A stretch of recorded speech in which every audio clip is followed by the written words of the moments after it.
In the vast, unforgiving steppes of Central Asia, where winds howled endlessly across the plains and nomadic tribes lived by the rhythm of war and survival, a boy was born who would alter the destiny of empires.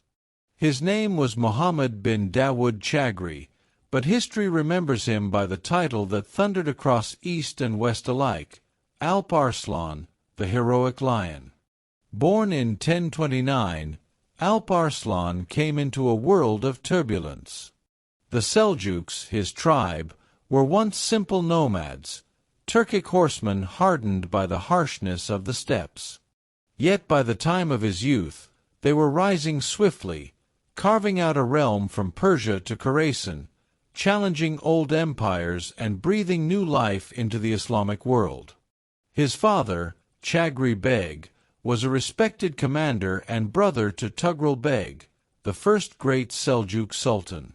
From this lineage of warriors, Alp Arslan inherited not just blood, but vision. As a child, he was trained in the arts of horsemanship and archery, skills every nomad learned before even writing their name. His tutors described him as tall, broad-shouldered, and fearless, with a gaze that unsettled even seasoned warriors. He rode with grace, shot arrows while galloping at full speed, and wielded a sword with strength far beyond his years. But Alp Arslan was not just a warrior. The Seljuks valued intellect as much as steel, and so he was also schooled in the Quran, the wisdom of scholars, and the political craft of rulership.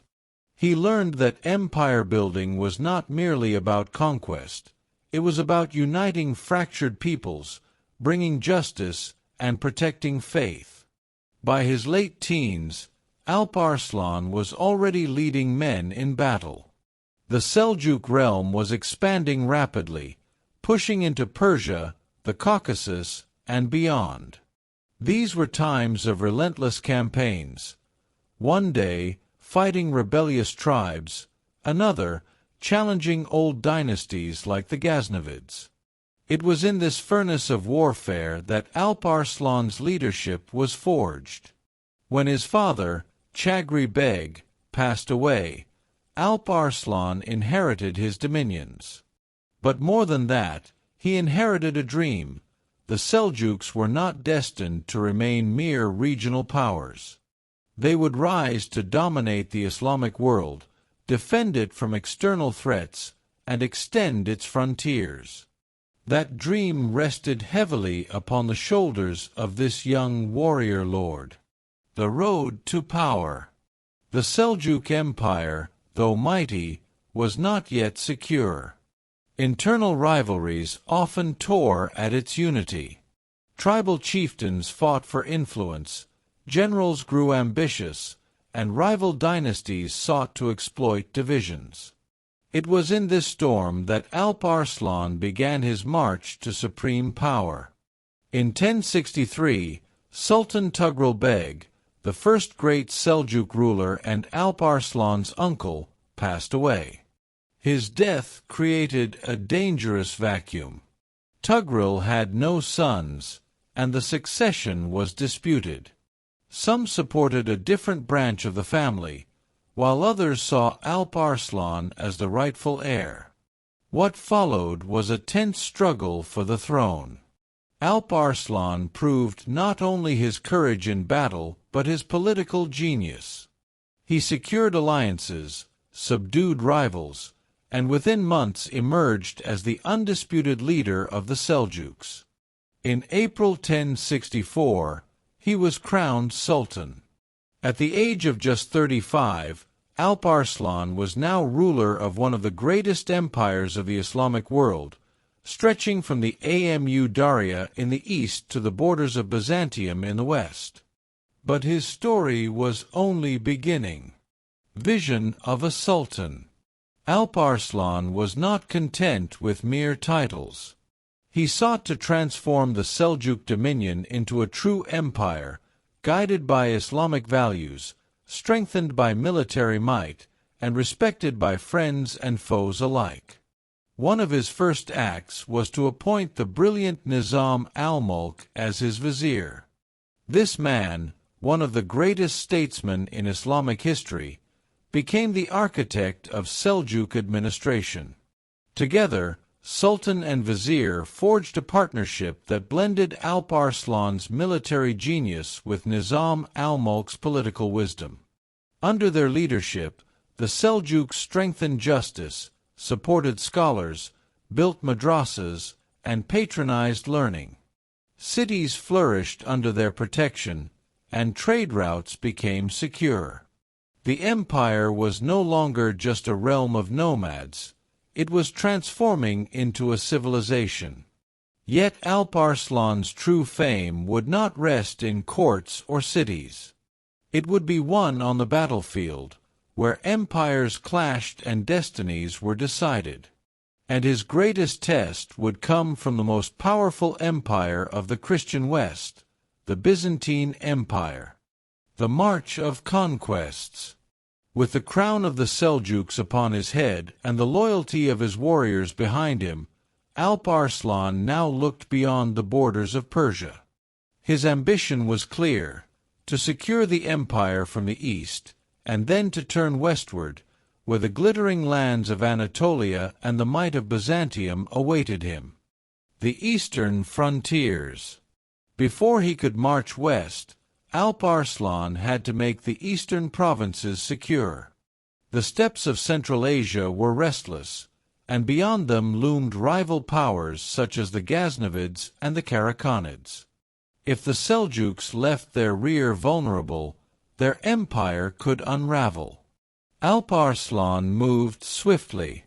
In campaigns across Khorasan and Transoxiana, he crushed rebellions and reminded the nomadic tribes that the Seljuk throne was not to be challenged.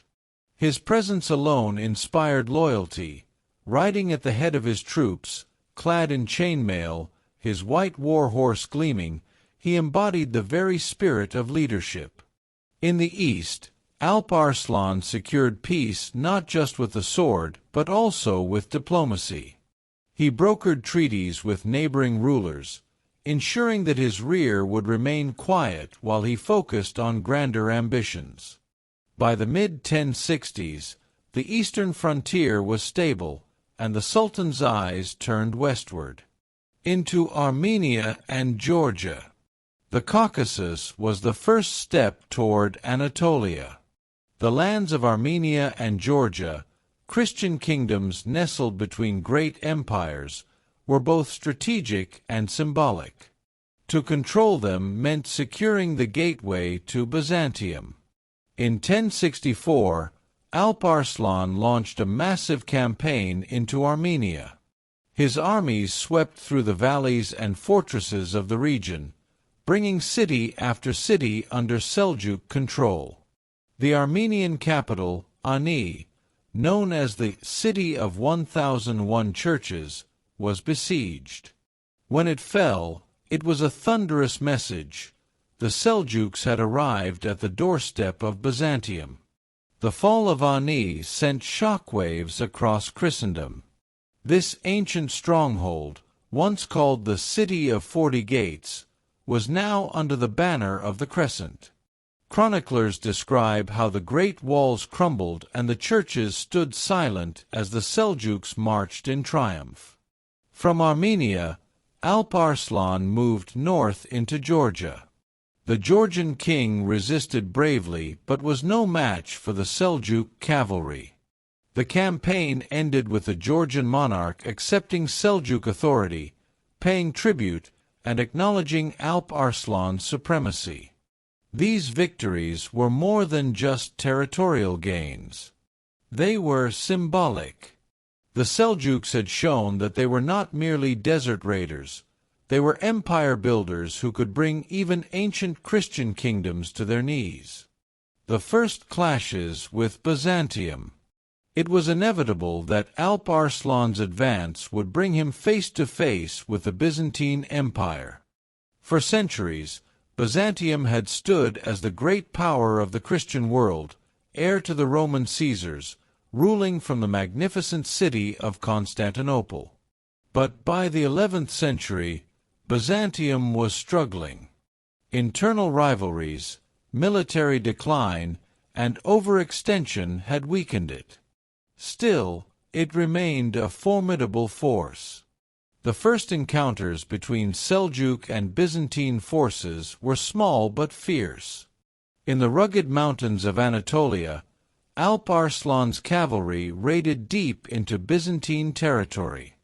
Villages burned, fortresses fell, and Byzantine garrisons struggled to hold their ground. Yet Alp Arslan was not reckless. These were probing raids, meant to test Byzantine defenses and sow fear. He knew that a full confrontation with the empire would require patience and preparation. For now, he was content to chip away at the edges of Byzantium, striking terror into its heartland while strengthening his own forces. Justice of the Sultan. Amidst the thunder of war, Alp Arslan did not forget the duties of a ruler. Stories of his justice spread across the empire, winning him the loyalty of his subjects. Unlike many rulers who lived in luxury, Alp Arslan was known for his simplicity and humility. One story tells of a farmer whose land had been seized by a Seljuk noble. When the farmer brought his complaint before the Sultan, Alp Arslan summoned the noble and demanded an explanation. Finding the man guilty, he ordered the land returned immediately and punished the offender, reminding his court that no one, not even the highest lords, was above justice. This balance between ferocity in war and fairness in rule made Alp Arslan beloved among his people. The common folk saw him not only as a conqueror, but as a protector of the weak. Toward destiny. By 1068, Alp Arslan had transformed the Seljuks into the dominant power of the Middle East. Persia was secure, Armenia and Georgia had bowed to his might, and his raids into Anatolia had shaken Byzantium. Yet the stage was being set for something far greater, a confrontation that would decide the fate of both East and West. In Constantinople, the Byzantine Emperor Romanos IV Diogenes rose to power with a vow: he would crush the Seljuk threat once and for all. Gathering a massive army of Greeks, Normans, Franks, and mercenaries from across Europe, he prepared to march east. Unknowingly, he was marching into history, into the path of Alp Arslan, the heroic lion, who waited with the patience of a predator for his greatest hunt. The world was on the brink of the Battle of Manzikert, a clash that would echo through centuries, shaping the destiny of empires and opening the gates of Anatolia to the Turks. The road to Manzikert. The mid-11th century was a time of shifting powers, restless armies, and empires clashing at their borders. The Seljuks, under the fearless Alp Arslan, had become a storm sweeping across Persia, Armenia, and Georgia. The Byzantines, heirs of Rome, watched with growing alarm. Both sides knew that a great confrontation was inevitable. The Emperor's Gamble. In Constantinople, the golden domes gleamed as Emperor Romanos IV Diogenes rose to the throne. A seasoned soldier, Romanos understood the danger the Seljuks posed. Turkish raids into Anatolia had devastated towns and villages, shaking the empire's stability. If Byzantium did not act decisively, Asia Minor, the heartland of the empire, would be lost. Romanos dreamed of restoring Byzantine glory. He envisioned himself as the new Basil II, the great conqueror who had once crushed the Bulgars. For this, he needed a victory, one so grand that it would remind both friend and foe of Rome's might. So, in 1071, he gathered one of the largest armies Byzantium had mustered in decades. Chroniclers estimate its size at nearly 200,000 men, though modern historians believe the real number was closer to 40,000 to 70,000. Still, it was a formidable host. This army was not purely Byzantine. It was a patchwork of peoples and mercenaries: Greek soldiers, Armenian levies, Frankish knights, Norman adventurers, Slavs, Pecheneg horsemen, and even soldiers from distant Italy. Romanos trusted in numbers and steel. What he lacked, however, was unity. The Byzantine army was divided by intrigue, its generals more concerned with politics than loyalty. With banners raised high, Romanos marched east. His goal, to strike deep into Seljuk lands, capture the fortress of Manzikert in eastern Anatolia, and crush Alp Arslan in open battle. The Sultan's response. Alp Arslan, at this time, was far from Anatolia. He had been campaigning in the east, along the borders of the Fatimid Caliphate in Syria. News of the Byzantine advance reached him like a thunderclap. The emperor himself was marching with a massive army, determined to deliver a decisive blow. The Sultan's reaction was calm, almost serene. He understood the stakes. If Byzantium succeeded, the Seljuks could be pushed back into Persia, their western ambitions shattered. If he succeeded, however, the gates of Anatolia would swing open, and the balance of power in the region would change forever. Without hesitation, Alp Arslan made peace with the Fatimids to secure his southern flank, then wheeled his army northward with astonishing speed. His force was far smaller than Romanos's, perhaps 20,000 to 30,000 men, but they were seasoned warriors, masters of horse archery and lightning raids. As they rode, Alp Arslan prepared not just militarily, but spiritually. He was not merely a conqueror. He saw himself as a defender of Islam, chosen by destiny to confront the might of Rome. Chroniclers tell us that before the battle, Alp Arslan fasted, prayed, and dressed in the white robes of a martyr, declaring that victory or death were his only choices. The Meeting of Titans. By late August of 1071, the two armies converged near the fortress of Manzikert, a stronghold in eastern Anatolia. The land was rugged, mountains, valleys, and plains stretching under the harsh summer sun. Romanos divided his forces, sending part of his army to capture nearby fortresses. This was a grave mistake, for it weakened his numbers at the very moment when unity was crucial. Alp Arslan, meanwhile, gathered his full strength, shadowing the Byzantine army with swift cavalry. The stage was set. On one side stood Romanos IV, armored in Byzantine splendor, surrounded by banners of the double-headed eagle. On the other, Alp Arslan, the heroic lion, robed in white, mounted on his war-horse, crescent banners fluttering above him. The world seemed to hold its breath. This was no mere border skirmish. It was the collision of civilizations, Islam and Christendom, Turk and Greek, East and West. The outcome would echo across centuries. Tension before the storm. In the Seljuk camp, Alp Arslan gathered his men. He spoke with the fire of conviction. "I am willing to die here, as a martyr for the cause of Islam. If I am killed, follow my son.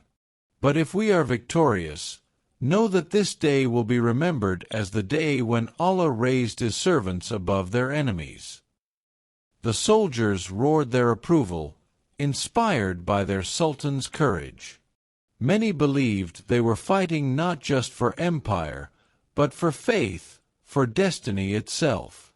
In the Byzantine camp, however, unity was fragile. Romanos was determined, but his generals whispered against him. Some, driven by jealousy and politics, secretly hoped for his downfall. This division would prove fatal. As the sun rose over the Anatolian plains, the two armies drew near. The ground trembled with the thunder of hooves. The air shimmered with heat and tension. Banners snapped in the wind. The Battle of Manzikert was about to begin. The Battle of Manzikert. The sun blazed over the plains of Manzikert on August 26, 1071. Dust swirled in the hot Anatolian air as two great armies faced each other, banners rising like forests of cloth against the horizon. On the Byzantine side, Emperor Romanos IV Diogenes stood at the head of a mighty host. His armor gleamed with polished steel, his golden cloak shimmered in the light. Around him were contingents of Greeks, Armenians, Normans, Franks, and mercenaries from every corner of Europe. The air was thick with the sounds of neighing horses, clashing armor, and the steady beat of war drums. On the Seljuk side, Alp Arslan appeared not in regal armor but in simple white robes, the color of a shroud. He had declared himself ready for martyrdom. His commanders urged him to wear armor, but he refused, saying, "If I am destined to die, no armor will protect me. If it is Allah's will that I live, no sword can harm me." Mounted on a white horse, his bow and sword by his side, Alp Arslan looked every inch the heroic lion his title proclaimed. Behind him stood 20,000 to 30,000 Seljuk warriors, swift as the wind, their composite bows ready, their horses restless for battle. The opening moves.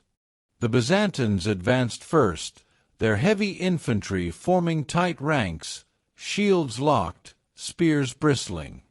Romanos commanded the center, while his generals led the flanks. Their strategy was simple: crush the Seljuks with sheer weight of numbers. But Alp Arslan had no intention of meeting force with force. He ordered his cavalry to harass and retreat, firing volleys of arrows as they fell back. The Seljuk horse archers were masters of this art. They galloped close, loosing arrows in deadly arcs, then wheeled away before the Byzantine swords could reach them. Clouds of arrows rained down on the Byzantine lines, piercing armor, bringing chaos.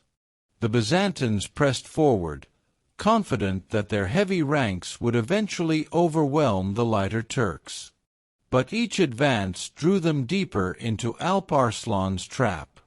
The Sultan's trap. Hour after hour, the Seljuks feigned retreat, pulling the Byzantines farther from their camp, farther from their reserves. Dust choked the air, and fatigue set in. Romanos, eager for a decisive blow, ordered a general advance. By late afternoon, the Byzantine army was stretched thin across the battlefield. Communication broke down. Some units pursued the retreating Turks too far, others lagged behind. This was the moment Alp Arslan had been waiting for. He raised his hand, a signal. The Seljuk horns blared, echoing like thunder across the plains. Suddenly, the feigned retreat ended. Seljuk cavalry wheeled around in perfect unison, their crescent-shaped formations closing in on the Byzantines from the flanks and rear. The trap had snapped shut. Chaos in the Byzantine ranks. Panic rippled through the Byzantine army. What had seemed like fleeing enemies were now attackers on every side. Arrows darkened the sky, cutting down men and horses alike. Cavalry charged into the disordered ranks, sabers flashing, spears thrusting. The Byzantines tried to regroup, but confusion spread like wildfire. Some generals, jealous of Romanos or plotting against him, deliberately withdrew their forces. Others were simply overwhelmed. By sunset, the proud Byzantine host was in shambles. Units fled in every direction, trampled by horses or cut down by Seljuk blades. The field of Manzikert became a slaughterhouse. The emperor's capture. In the chaos, Emperor Romanos fought bravely. Unlike many rulers, he did not flee. Surrounded by a dwindling band of loyal guards, he resisted until night fell. But at last, exhausted, wounded, and abandoned, he was taken prisoner. The unimaginable had happened. The Emperor of Byzantium, heir to the Caesars, was now the captive of Alp Arslan. The meeting of Sultan and Emperor. The next day, Romanos was brought before Alp Arslan. Expecting humiliation or execution, he stood proud, though weary. But what he found was not cruelty, but dignity. Alp Arslan, seated on a simple carpet in his war tent, received the emperor with respect. No golden throne, no arrogance, only the calm authority of a man who knew history itself now bowed before him. According to chroniclers, Alp Arslan asked Romanos, "What would you have done if you had captured me?" The emperor replied honestly, "Perhaps I would have killed you, or paraded you in chains in Constantinople." Alp Arslan smiled. "My punishment is far heavier. I forgive you." Instead of cruelty, he treated Romanos with honor, offering him food, water, and freedom in exchange for peace. This act of mercy shocked the world. The Sultan had crushed Byzantium's might, yet he chose magnanimity over vengeance. The turning point of history. The Battle of Manzikert was more than a victory. It was a turning point in history. Byzantium's hold on Anatolia was broken. Turkish tribes flooded into the region, settling its fertile plains, forever altering its culture and identity. Within a generation, Anatolia, the heart of Byzantium, became the new homeland of the Turks. For Christendom, Manzikert was a disaster. The loss weakened Byzantium, sowed divisions, and eventually paved the way for the First Crusade decades later. For the Seljuks, it was the dawn of an era. Alp Arslan's victory cemented the Seljuks as the supreme power of the Islamic world and opened the road for future dynasties, including the Ottomans, to inherit Anatolia. At Manzikert, the heroic lion had not just defeated an emperor. He had shifted the balance of power between East and West for centuries to come. The lion's last roar.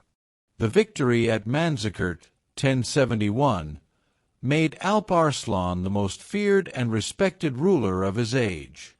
From the deserts of Syria to the mountains of Armenia, from the steppes of Central Asia to the gates of Byzantium, his name carried awe. He had humbled an emperor, shattered an empire, and opened a new chapter in world history. Yet Alp Arslan himself remained unchanged by glory.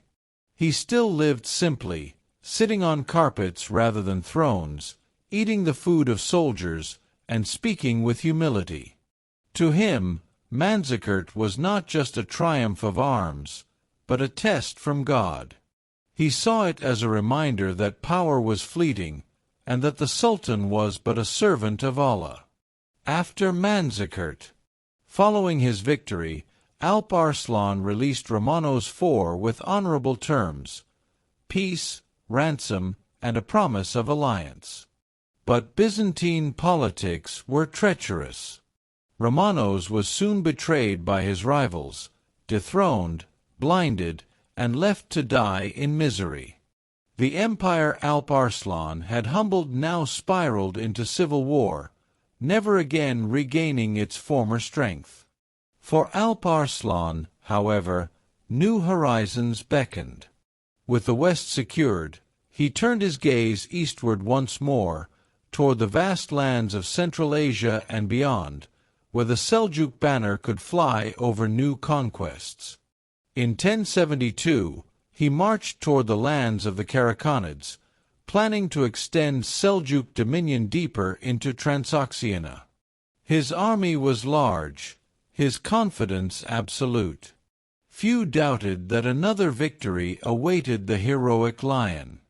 But destiny had prepared a different end. The fatal encounter.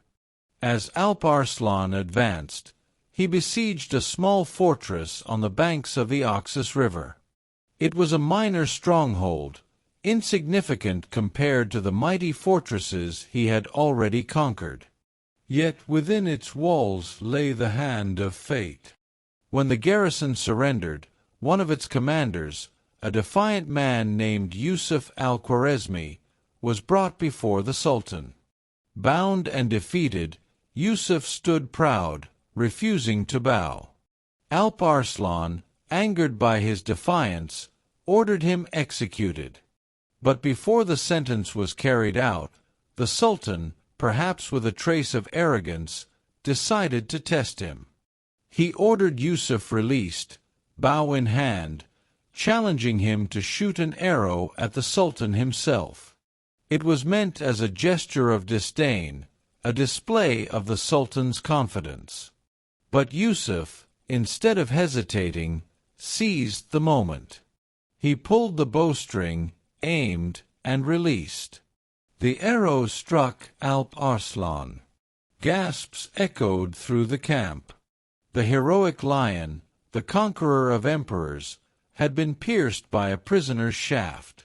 The Sultan's last words. Gravely wounded, Alp Arslan was carried to his tent. Blood stained his white robes, the same robes he had worn at Manzikert, ready for martyrdom. For days he lingered between life and death, his body failing but his spirit unbroken. In those final hours, he spoke words that became his eternal legacy. In my youth, I conquered lands as far as the horizon. I humbled kings and shattered armies.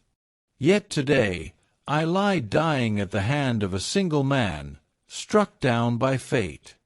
Know then, O people, that the might of this world is nothing before the will of Allah. With those words, Alp Arslan passed from this world, at the age of only 42. The shock of his death. His soldiers wept. His vizier, Nizam al-Mulk, was struck with grief, for he had lost not just a master but a partner in building an empire. News spread like wildfire across the lands. Cities mourned, mosques echoed with prayers for the fallen Sultan. The man who had defeated Rome, who had brought Anatolia under Islam, who had stood as a lion among rulers, had fallen not to an emperor's sword or a mighty army, but to a single arrow, loosed by a captive. It was a reminder to all, power is fleeting, life is fragile, and destiny spares no one. The legacy of the heroic lion. Though his reign was cut short, Alp Arslan's legacy endured. His victory at Manzikert changed the map of the world. Anatolia, once the heart of Byzantium, now became the homeland of the Turks. From his triumph would rise the Seljuks of Rum, and centuries later, the Ottomans, who would carry the crescent banner across 3 continents. More than a conqueror, Alp Arslan embodied the ideals of justice, humility, and faith. He showed mercy when others expected cruelty, and he died reminding the world of the fragility of human pride. History remembers him not as a tyrant, but as a lion, a ruler who roared with strength, yet bowed in humility before God. The lion's shadow. When the last breath of Alp Arslan faded into the desert winds of Transoxiana, the world seemed to pause. A man who had defeated emperors, conquered kingdoms, and shifted the fate of nations had been struck down by a single arrow. It was not the grandeur of armies that ended him, but the hand of destiny itself. Yet death did not silence him. In truth, Alp Arslan's shadow only grew larger after his fall. His story became legend, carried by poets, chroniclers, and travelers across lands and centuries. The roar that echoed. In Byzantium, the memory of Manzikert was a wound that never healed. An emperor captured, an army broken, an empire humbled. The shock of that day rippled through Christendom, and whispers of it reached even the Pope in Rome. Within decades, those whispers grew into the thunder of the First Crusade, as knights from Europe marched east, vowing to reclaim lands lost after Alp Arslan had thrown open the gates of Anatolia. In the Islamic world, Manzikert was remembered not just as a victory, but as a turning point of destiny. Turkish tribes surged into Anatolia, settling its valleys and mountains, planting the seeds of a new civilization. Cities like Konya, Kayseri, and Shivas would flourish under their banners. From these roots would one day rise the Ottoman Empire, which would carry the legacy of Alp Arslan across 3 continents. It can be said, without Alp Arslan, there may have been no Ottomans. Without Manzikert, there may have been no Istanbul. The lion's roar carried through time. The lion and the scholar. Alp Arslan's greatness was not in conquest alone. His partnership with his vizier, Nizam al-Mulk, left behind a model of governance that influenced Islamic states for centuries. The Nizamiya madrasas he supported became beacons of knowledge, educating scholars, jurists, and leaders who would shape the Muslim world long after his death. The sword of Alp Arslan carved empires, but the pen of Nizam al-Mulk preserved them. Together, they represented 2 halves of a vision: power and wisdom, strength and justice. A death that taught. Perhaps the greatest lesson of Alp Arslan's life was in his death. He had stood invincible against emperors and armies, yet was slain by a single man. His final words still burn with truth. "I conquered the world, yet in the end, I could not conquer fate." For rulers and warriors after him, his story was both an inspiration and a warning. Power could shake mountains, but pride could fell the mightiest of lions. The eternal lion. Centuries have passed since the heroic lion walked the earth, but his memory endures. In Turkey, in Persia, across the Muslim world, his name is spoken with reverence. To the Turks, he is the father who gave them a homeland. To historians, he is the man who reshaped the balance between East and West. To believers, he is a warrior who fought not for glory alone, but for faith and destiny. Legends say that on the night of Manzikert, when Alp Arslan rode in white robes to face the Byzantine host, even the stars above seemed to burn brighter, as if the heavens themselves bore witness to his courage. And when he fell years later, struck by an arrow, the desert winds carried his name like a whisper to eternity. For some men, death is the end. For others, it is the beginning of legend. Alp Arslan was one of those rare souls whose roar did not end with silence, but with an echo that still resounds through history.